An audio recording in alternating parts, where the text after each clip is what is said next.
গো দাও কাছে চুরি কই এইগুলা? যা যা ওইদিকে আবার ডাকাছি যাইতাছে। আব্বা সব রেডি করাই আছে। তা কই এইগুলা সামনে আনতে কইছি না? ভাবছিলাম একটু সালামি সামু, তা খালি খালি যেই মেজাজটা গরম করে রাখছে এর মধ্যে তো কিছু কখনো যাইব না। আব্বা এখনো তো নামাজ পড়ে সবাই আসে নাই। জিনিসপত্র গুছাইতে আবার মানুষ জানাওয়া লাগে নাকি? কালকে থেকে কইছি সবকিছু গুছগাছ করে রাখতে। ই আইতাছি কোন হানে যেন রাখসালাম। আজকে ঈদের দিন এখন জিনিসপত্র খুঁজতেছে, ঘরের জন্য কোনো কাজ ফালাই রেখে শান্তি নেই।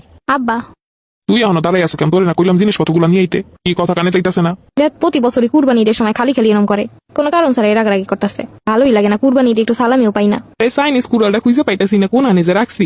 খোঁজ আমার লগে লগে নাই আজকে কি যে হইব। এখন সেইগুলা কইতাছো, ওইদিকে আব্বা এমনি নিজের রাগারাগি শুরু করছে। আর যদি শুনে এইগুলা আমি তো যে জায়গায় রাখছিলাম অনেক খুঁজলাম পাইতাছি না। তুই কি দেখছো কোথাও? আমি কেমনে দেখবো? আমার কি কইছো? এমনি আব্বা আমার সাথে খালি খালি যেই রাগ না করলো, ভাবছি সালামি যাবো, তার তো আর উপায় নেই। খবরদার ভুলেও যেন সালামি যাইস না এর মধ্যে। আম্মা একটু কও দিয়ে কুরবানির সময় মুরব্বী গুলো এরম রাগারাগি করে কেন? আরে অনেক কাজ না কুরবানির দিন, সবাই করা, কাটা, পরিষ্কার করা। খালি তো জবাই করে আর কাটে, তাতে এত মেজাজ গরমের কি আছে? তুই এত কিছু বুঝবি না, হেগো কাম হেরাই বোঝে। মাত্র তো শুরু, আজকের দিন আর কি কি যে দেহন লাগবো এগো। কিরে ঘরে সব কই গেল?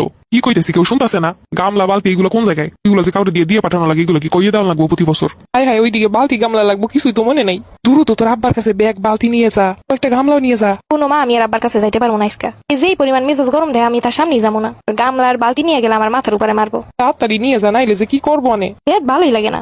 আব্বা এই নাও গামলা বালতি। ঘরে বসে কি করি সেগুলো দিয়ান যায় না? আমি কি জানতাম এগুলো লাগবো? আবার কথা কস। দেখ ভালোই লাগে না। আব্বা তোমাকে লগে আমার গরু দেখতে নিবা? তুই কি আমার লাগে মস্করা করতেছিস? বেড়া মানুষ সব কাম করতেছে, এই যে মাইয়া মানুষ। তোর কি অনেক কোনো কাম আছে? হ্যাঁ, আমার তো আবার কাম ছাড়া কোথাও লাগে না। আমি কি যাই গিয়ে গরু কাটবো নাকি? একটু দেখতে যাইতে চাইছি, সবাই গরু দেখতে যাই লেখা। আর একটা ভাষণ শোনাই দিল, মাইয়া মানুষ কি করবো? গরুটারেও দেখতে পারলাম না, হলুদ কালা না গোলাপি। আব্বা আমার লেগে মাথার গিলু নিয়ে এসো। তারার মধ্যে ঝামেলা দিস না। আজকে ঈদ না অন্য কিছু? যে গামলার বালতি। আচ্ছা আচ্ছা রাহেন, না আমার বাগে একটু গিলু বেশি দিও, আমার মায়ের খাইতে চাইছে। আচ্ছা আচ্ছা সমস্যা নেই, আপনি একটু বেশি গিলু দিব না। আমার মায়ের আবার বুকের হাড্ডির অংশ পছন্দ করে। আচ্ছা আচ্ছা ভাগ করে রাখছি, যেই ব্যাগটা আপনার পছন্দ ওই ব্যাগটা নিয়েন। আব্বা তো ওইখানে কেমনে যে যাবো একটু গরুটা দেখতে? কিরের উপর তোর মন খারাপ কে? ভাই আমি গরুটা দেখবো। গরু তো কাটা টাটা সব শেষ। আমি কুরবানির গরুটা দেখতে পারলাম না। তুই আগে আইতি তখনই তো দেখতে পারতি। আমার আব্বা আইতে দেয় নাই, কই যে পুরুষ মানুষের ভিতরে মহিলা মানুষের কোনো কাম নাই। কুরবানির আগে দেখে যাইতি। ভাবছি কুরবানির দিন দেখবো। আচ্ছা মন খারাপ করিস না, এই নিয়ে 100 টাকা সালামি নে। যাই হোক 100 টাকা সালামি তো পাইলাম। এক কাম করতে হইব, এরকম সবাই সামনে গিয়ে কানতে হইব আর সালামি নিতে হইব। তাইলে না চাইতে দিয়ে দিব। ভালো বুদ্ধি পাইছি কুরবানি দিয়ে সালামি নেওয়ার। কি হয়েছে তোর মন খারাপ কেন? ফুপু আব্বা আমার গরুটাও দেখতে দিল না। আমার ইটেই হইলো না। ঈদে মানুষ কত কি করে আর আমার কিছুই হইলো না, গরুটাও দেখতে পারলাম না। আচ্ছা এই নে 200 টাকা দিতে সালামি দিলাম তোরে, এখন তো মনে হইতাছে ঈদ। আমি তো গরুটাই দেখতে পারলাম না, সালামি দিয়ে কি করবো? আচ্ছা পরের বছর দেখিস। আব্বা আমারে কোনো বছরই দেখতে দিব না, খালি কইব বেড়া মানুষের ভিতরে যাওন লাগবো না। দরকার কি বেড়াগো ভিতরে গিয়া, আগের দিন গিয়ে গরু দেখে আসবি। ওইটার কি কোনো মজা আছে? আচ্ছা যাই হোক মন খারাপ করিস না, তোর আব্বা তো একটু ওরকমের। আমরা বোন হয়ে কোনোদিন দেখতে পারলাম না।